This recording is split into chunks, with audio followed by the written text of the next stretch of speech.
سلام البنات، رشيقات، بقصات، أمارات، فنات، متألقات دائما وأبدا. كيف حالكن جميعا؟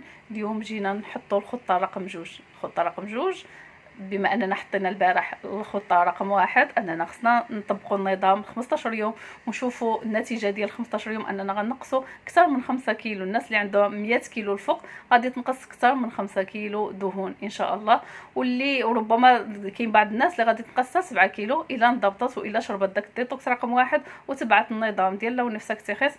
راه كاين في التطبيقات كلهم ومجاني، وخاص غير الانسان يكون عنده الاراده. نهضروا على الاراده يعني واحد العقل واعي. اننا خصنا دابا حنا انا واعيه بانني انا كنعاني من السمنه اولا كنعاني من وزن زائد، اذا خصني نحط واحد البذره في وسط العقل ديالتي، وسط الراس ديالتي، وهذه البذره خصني نسقيها كل نهار. انا نكون واحد الشحنه ديال الطاقه انني اليوم قررت انني نبدا التحدي، نبدا انني نقص الميزان، نبدا انني نغير العادات ديالتي السلبيه. صافي غادي نبدا نتوكل على الله ونطبق داك الخطه رقم واحد ديال 15 يوم. داك 15 يوم غادي تنقص لكم حجم المعده وغادي تتبعوا موراها نظام المسابقات. اليوم علاش جيت انا نهضر على لا تلتفتي وراءك او لا تلتفت وراءك. يعني الانسان اللي ماشي هكا للقدام، ماشي للامام، عنده واحد الهدف كيشوفوا بين عينه بانني بغيت صحتي، بغيت انني نوصل لواحد الهدف ديالتي. اذا ما نشوفش انا مورايا، ما نبقاش انا ندور ونشوف شكون اللي ولا حتى حدايا ما نشوف لا مورايا ولا نشوف اللي في الجنب ديالي، لا على اليمين ولا على اليسار. انا عارفه راسي اش بغيت من غير شنو بغيت في الحياه، ولكن شنو بغيت في هذا الظرف الراهن. هذا الظرف لانني كنعاني من السمنه او الوزن الزائد، يعني انني بغيت نقص الميزان. نشوف حدايا، نشوف الهدف ديالتي من دابا 15 يوم، نتحدى التحدي الاول ونشوف الميزان ونشوف المقاسات ونفرح ونزيد نكمل التحدي حتى نوصل للهدف. وملي نوصل للهدف كاين مرحله ديال التثبيت، يعني انني غادي نثبت وغنبقى في واحد الوزن اللي هو مثالي صالح ليا لصحتي، وغادي نبدل الاسلوب ديال الحياه ديالتي، لان هذا ماشي ريجيم، هذا ماشي حرمان، هذا راه اسلوب حياه خصنا نغيره باش نحافظوا على صحتنا، باش نعيشوا في امان. يعني الخطه رقم 2 هي اننا ما خصناش نديوها في الناس السلبيه، ما خصناش نديوها في الاراء اللي ما غاديش تزيدني انا حتى شي حاجه. مثلا وحده غادي تجي تقول لي شوفي انت بلا ما تصدعي راسك، او لا شوف انا جربت، كتعطيك هي النتيجه ديال انها هي ما عندهاش شخصيه قويه او لا ما عندهاش واحد الاراده اللي هي قويه. مثلا تعطيك هي النتيجه ديال التجربه ديالها الفاشله، مثلا تقول لك شوفي بلا ما تمحني راسك، راه داكشي وراثي او لا داكشي خذ ما عطا الله. يعني انا هادشي اللي خصني نكمل به. مثلا اليوم 150، غدا 160، بعد غدا نكمل 6 شهور نولي 240، ونولي انا نطلب ونولي انا نقول يا ربي عاونوني. علاش هاد الناس اللي مزيانين علاش ما يعاونوش؟ علاش ما تكونش فيهم الانسانيه يا اختي والانسانيه يا اخي؟ يعني هي انني انا نرحم راسي، نحن في راسي، نشوف راسي فين ماشي في التهلكه، ندير ستوب. شحال وحنايا مثلا الانسان كيطبطب عليك ويقول لك معليش زعما او مسكين او لا، حيت كاين بعض الناس كتستعطف باغيين غير تسمع داك او مسكين او مسكينه مسكينه. خصها تبقى بحال اللي كنسعاو حنايا داك العطف ديال الناس كنسعاوه. ها حنايا بقينا العام الاول كيحنوا علينا وكيقولوا او مسكينه، العام الثاني، العام الثالث. امتى انا غادي نفيق؟ امتى انا غادي نبغي انني نشوف الحياه ديالتي من القدام؟ امتى انا غادي ندير واحد ناقوس الخطر في الجسم، في المخ ديالتي، ونشوف الجسم ديالتي ماشيين انا وياه للتهلكه، انا والفكر ديالتي والتصرفات ديالتي والنظام ديالتي انا وياه غادي للتهلكه. اذا انا خصني نوقف، انا نكون سند راسي، ما نستناش ان شي واحد يسندني، ما نستناش ان شي واحد يصفق لي، انا نصفق راسي. ملي نوصل المرحله الاولى نصفق الراس. ما عمركم تشوفوا شي واحد كيجري ووجهه اللور، يعني ما تبقاوش تستناو الناس تصفق لكم، ما تبقاوش تستناو ان الناس تدفعكم، ما تبقاوش تستناو ولو الاقربين. يعني واخا كنلقاو حنايا امهات يعني وليداتهم ما عندهمش الوقت ليهم، يعني البنات كتلقى عندهم 20 عام مثلا، الام ديالته كتلقى مثلا 45 سنه او لا 50 سنه مثلا. البنت ما قدرش تحمل المسؤوليه ديال امها غير تشرح ليها مثلا شنو هو النظام. علاش حنايا دابا درنا على العهد ديالنا اننا نشرحوا ونبسطوا النظام باش نعرفوا حتى العيالات اللي ما عارفينش ما كيقراوش مثلا، ما عارفينش مثلا هذا النظام اشنو هو. كنقولوا ان شاء الله لالا غادي تنقصي في الميزان وغادي تنقصي الدويات. كاين بعض الناس ما عارفينش، كنقول لهم ها شنو هذا النهار تاخذوا، ها شنو غدا تاخذوا. كاين بزاف ديال الاخوات اللي دايرين داكشي في سبيل الله، وانهم كيشرحوا البروغرامات يوميا وكيشرحوهم بالاوديو للعيالات اللي ما كيعرفوش يقراوا، العيالات اللي شادين مثلا الركنه، العيالات اللي ما كيشوفوش الشمس ما كيخرجوش، ولكن باقي ما وصلناش للعدد اللي بغينا حنا. بغينا حنايا الصوت ديالنا يتسمع لكل شيء، لان فعلا المغرب كامل كيعاني وغيعاني من المشكل ديال السمنه. السمنه غتولي عندنا في الاطفال، غتولي عندنا في البنات العاديين اللي باغيين يتزوجوا باغيين يولدوا ما غيقدروش انهم يولدوا، لان السمنه كاينه كثيره. الناس اللي باغا تكون حركيه في العمل ديالها غتلقى السمنه كتاديهم، كتكون عرقله ليهم. العيالات اللي باغيين يكملوا الحياه ديالهم يلاه كيقولوا بسم الله، مثلا انا غادي نرتاح، ربيت وليداتي درت لهم ضويره وداكشي، كتلقى راسها السمنه هلكات ليها الركابي، ضربات ليها، درت ليها السكر، ضربوا ليها العينين مثلا، تقاسوا ليها الكلاوي. وعلاش هادشي كامل؟ اسلوب حياه مختلف، يعني اسلوب حياه مدمر لينا، اننا كنهملوا روسنا وكنبقاو دائما تضحيه دائما تضحيه. دائما انا كتفكر دائما الاخر، دائما كتاخدي البقايا ديال اللي بقات لك في الطبله واللي بقى لك في الكوزينه واللي بقى لك، ما كتحترميش هذا الجسم اللي عطاه لك سيدي ربي. دائما انا نطيب القياس اللي غادي ناخذه انا ووليداتي، وانا من ضمن وليداتي، او لا انا من ضمن الاسره ديالتي، او لا انا واحد العنصر مهم. ما نهملش انا راسي نقول انا مهم، غير يا ربي غير يكونوا هما بخير. لا حتى انت الا كنتي بخير كأم غادي يكونوا بخير وليداتك، الا كنتي بخير كجده غادي يكونوا الاحفاد ديالك حتى هما بخير معك. وعندنا نماذج ديال الجدات الرشيقات اللي الحمد لله. كاين واحد النموذج ديال لاله خديجه اللي مدينه مراكش، يعني الجده الرشيقه اللي اقتنعت بالنظام ودارته والحمد لله وصلت واحد النتيجه اللي هي زوينه. واللي بغات القصه ديالها يعرفوها بزاف ديال الجدات. بالنسبه للناس يعني اللي باغيين يبداو هما كيخافوا متخوفين عندك يقولوا لنا راكم فاشلين عندك، نساو ديروا واحد الخطه انكم تسدوا فمكم وتبداو الخطه ديالكم بانني ما غنهضر مع حتى واحد.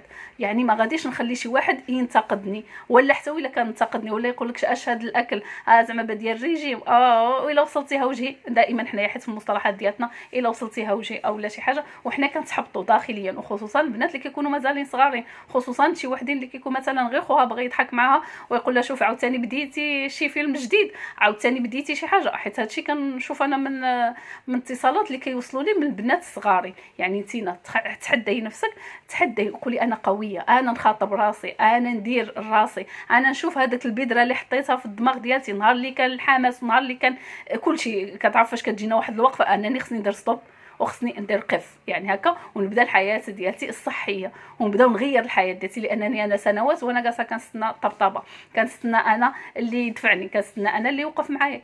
ما غيجي حتى واحد اللي يوقف معاك الا ما وقفتيش مع راسك، ما غيجي حتى شي حد اللي يهزك ويقول لك نوض وقفي مع راسك، صبري ايام معدوده وفي الاخر غتلقى واحد النتائج اللي هي جد رائعه في صحتك، وغتقدري تعيشي الحياه وهي افضل. دائما شوفوا الحياه من الجانب الايجابي. يعني انا ولو نكون مثلا نقول 55 علاش انا غندير ريجيم، ودابا انا كنشوف انا وليداتي تزوجوا، انا اصلا نستنى ملك الموت وملك الموت ما جاش. انت كتسناي الموت ما جاتش. نبقاو حنايا عالة على ولادنا او لا عالة على ونسمعوا حنايا شي الفاظ اللي ما كناش كنتوقعوا اصلا نسمعوها في الايامات اللي كيكون الانسان كيضحي على قبل وليداته بناته او الاولاد، وفي الاخر نجيو حنايا اللي غيمد لينا كاس الماء يبقى يتنفخ علينا. وحنا بامكاننا اننا حنايا نحاولوا على راسنا، بامكاننا اننا نرجعوا شباب وشابات. يعني بالنسبه للسيدات اللي كتقول لك 55 سنه او 60 سنه، انا صافي، انا هذا هو الحل ديالتي، انني نشد الركنه ونبقى نهضر. يعني وشوف واحد النقطه بالنسبه للعيالات اللي هما السن ديالتهم اقل من 50 وكيكونوا عندهم العريسات او لا عندهم ولادهم زوجين ولا بناتهم، وكيبقاو يسلبوا الطاقه لذاك ولادهم. راه ماشي رضا الوالدين هذوك، راه كنشوف انا ناس يعني ماشي رضا. يعني انك تمحني بنتك وانتي عارفاها حامله، وانتي عارفه مثلا خصها دير الفاكسان لولدها ولا لبنتها، وانتي عارفاها غتسمح في دارها، وانتي بامكانك ان في ايام معدوده انك تقومي براسك.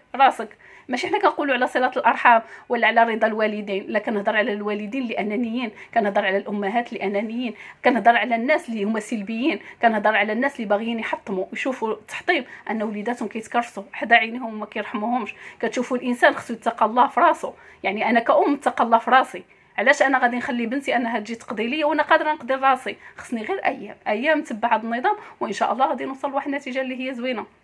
نقص عليا الدوايات ونقص عليا يعني انا مريضه، انا ما كيهتموش بيا، وداك ملي يجيو الناس او ولدي مشى دا مرتو او بنتي راه كديها غير في راجلها وانا سمحوا فيا وانا اللي ربيت وانا اللي كبرت، صافي ضحيتي راه مسجل لك عند سيد ربي. دابا غتبداي واحد الطريق اللي هي زوينه، غتتبعي النظام وغادي تعالجي. وشفت واحد المنطقه مازال غادي نهضر عليها في واحد الفيديو، يعني منطقه كلها عيالات فوق 145 كيلو من السن صغير ل 75 سنه، منطقه كلها ميزانات، ما تلقاش شي دار ما فيهاش امراه كبيره ماشي كبيره في السن، الوزن ديالها اللي هو زايد. يعني حنايا دابا هو موضوع كيجرنا الموضوع بالنسبه لينا حنايا دابا لا تلتفت وراءك. راه انا كنجي نهضر على نقطه وكتزهق ليا النقطه اخرى، لان عندي الغرض ان كلشي ينوض، ما يبقاوش حنايا نطلبوا بالسمنه ديالتنا، نطلبوا ولادنا ونطلبوا الناس اللي حوالينا ونطلبوا العائله ديالتنا على حقاش انا حيت الوزن زائد. اذا نتوما خصكم توقفوا معايا حيت هذا مرض حنايا كنكسبوه بيدينا. واخا غيقولوا لي لا هذا راه كيكون وراثي، ما كاين حتى حاجه وراثيه. تبعوا النظام وغتشوفوا بعينيكم بان هادشي ماشي وراثي. تبعوا النظام اللي هو سهل وبسيط بالنسبه للناس اللي عندها مرض القلب، السكر، الغده، يشوفوا الطبيب ديالهم ويقولوا لهم هذا النظام واش صالح لينا ولا ما صالح ليناش، غيقول لكم عادي، لان الاكل ديالكم اللي كتاخذوا يوميا هو هادشي اللي كاين في النظام. ما كاينش شي حاجه اللي هي خارقه للعاده، ما كنديروش شي كنبيعوا شي برودوي اولا كنقولوا شي حاجه خذوها ما كايناش في السوق ديالنا. انتينا كتغداي كتاخدي طاجين، كتاخدي داكشي د الماكله وكتاخدي الممنوعات معها اللي ما كتخليش حتى الدواء تسقر فيك، يعني ما كتخليش حتى الدواء تعطي المفعول ديالها، يعني الدواء ديال الطبيب ما كتخليش يدير المفعول ديالته. بما ان حنايا الحمد لله الثروات ديال الله، الخضروات ديال الله، اننا غادي ناخذوا الخضره، ما يمكنش الخضره غضرني انا، حيت انا اصلا كنضر راسي بشي حوايج اخرين اللي هما زايدين علينا، زايدين يعني بحال داك المشروبات الغازيه، بحال شي حاجه اللي هي كتصاوب على برا وكنجي ندخلها انا للجسم ديالتي وعادي وانا فرحانه ونشطانه. لا، بالنسبه للاشياء هي المتعه ديال الاكل حتى دقائق معدوده موراها كتمشي داك المتعه وكتخلي لك الخراب في الجسم ديالك وعاد تانيب الضمير. بالنسبه للناس اللي كيبداو النظام ديال نظام غذائي باش ينقصوا الميزان وكتجي فوز داك النظام الغذائي الزنزانه بانني خصني ناخذ شي حاجه حلوه، خصني نهرس النظام، كيكون الانسان عدو نفسه. داك الساعه توقفي. انا كنت عندي واحد النهار وقفت وقلت انا عندي اراده وعزيمه بغيت باش نوصل، اذا انا نكمل في هذا المشوار ديالتي، نبقى نستحضر داك الطاقه اللي كانت عندي. هذيك هي الاراده اللي كتسقيها. كل مره كتبغي طيحي كتنوضي نتينا نفسك بنفسك، انت اللي كتوقفي راسك، انت اللي كتعرف هذيك واش نفس اماره يعني واش ولا الجسم ديالتي فعلا مرهق وخصو ياخذ داك النسبه ديال شي حاجه اللي هي حلوه باش كنقولوا غير الجسم ديالنا كيراوغنا، كيدير المناورات، كيشوفنا واش غادي نتنازلوا او لا غنشدوا. ملي كتحترمي نفسك على الوعد اللي قطعتيه مع راسك، كوني متيقنه بانك انت التصالح مع الناس غيكون مزيان. اما انت متناقضه مع نفسك، يعني اليوم انا غادي نبدا غدا لا، حتى بعد غدا، حتى السيمانه الجايه، حتى الشهر، حتى يبرد الحال، حتى يقصر النهار، حتى نبدا نصوم وان شاء الله نتبع النظام. وبالنسبه للصيام يعني ساهل بالنسبه لهذا البرنامج لو نفسك سيخيس، كناخذوا حنايا وجبه الفطور كوجبه السحور، ووجبه الغداء اللي هي وجبه كامله كناخذوها مع اذان المغرب مع 3 تمرات وكاس الحليب خالي الدسم. بالنسبه للناس اللي عزاز عليهم يصوموا، وفعلا الصيام مع هذا النظام كيعطينا واحد النتيجه اللي هي سريعه وما كنأذيوش الصحه ديالنا. كونوا متيقنين بان هذا النظام غيعطيكم طاقه وغتجددوا لا من ناحيه البشره ديالكم ولا من ناحيه كلشي غتحسوا بالفرحه من داخل. واللي ما متيقش يدخل الصفحه ويشوف الناس، وخصوصا حنا مغاربه يعني الحمد لله لقينا واحد النتائج كبيره على هذا النظام، والله يجازيه بخير السيد اللي حط لنا هذا النظام والفريق ديالته كامل اللي حطوا في سبيل الله لوجه الله. بغى الناس ما تشكاش، بغى الناس ما تألمش، بغى الناس تصوم وتصلي الصلاه ديالها كيف ما يجب، بغى الناس ما تأذاش، ما تبقاش في اخر ايامها وهي شاده واحد الخنشه ديال الضو كدور. ماشي هذا هي النهايه ديالتنا. يعني كنتمنى ان الخطوه الثانيه اننا لا نلتفت وراءنا وما نشوفوش الناس اللي غادي تحطمنا وتحبطنا ونعطوها اكثر من القيمه ديالتها. يا اما مشجع وشوفوا اللي شجعني ما يزيدني ما ينقصني الا شجعني، فهذا من اخلاقه ومن طيب اخلاقه، يعني انه كيشجعني انا كانسانه شاده مثلا واحد الطريق ديال السمنه.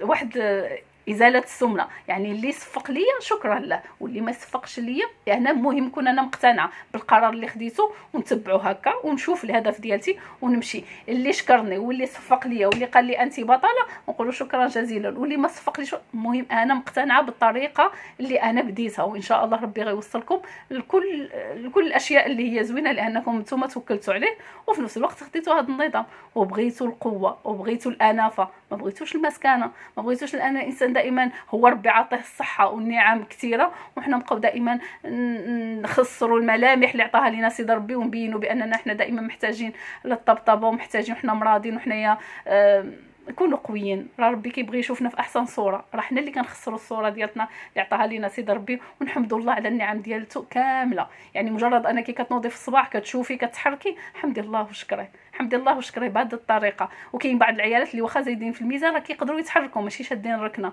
هادوك راه صافي راه وصلت لك الحجه لعندك. كاين هذا النظام يقدر يغيرك كيف ما غير حليمه اللي هي البطله ديالتنا ديال 2020. يعني باش تشوفوا وحده كان الميزان ديالها 400 ولكن ملي بدات معايا كانت 330 راه ما كيقولها غير الفم، ولكن عندها واحد الاراده من حديد انها قدرت تطيح 130 كيلو في ظرف 6 شهور حيت كانت مطبقه النظام كما يجب. وفعلا خصها داك السيده تكون قدوه لبزاف ديال الناس اللي عندهم ميزان 200 كيلو، اللي عندهم ميزان 180 160، هذاك خصها تكون قدوه ليهم. ان شاء الله كنتمنى هذا الفيديو يكون حتى هو بحال الفيديو الاخر، وان شاء الله لنا المزيد ولنا الاشياء اللي هي غتكون زوينه. كنحاول ما امكن نبسط الامور، كنحاول ما امكن نوصل لبعض النساء اللي شادين عليهم بغيت يفتحوا الباب ويخرجوا بالاراده ديالتهم، يخرجوا يشموا الشمس، يشوفوا الشمس وهذاك يشموا الهواء. يعني كنتمنى من الله ان تيسر لكم الامور كامله وتقبلوا مني هذا الشيء، وشكرا جزيلا.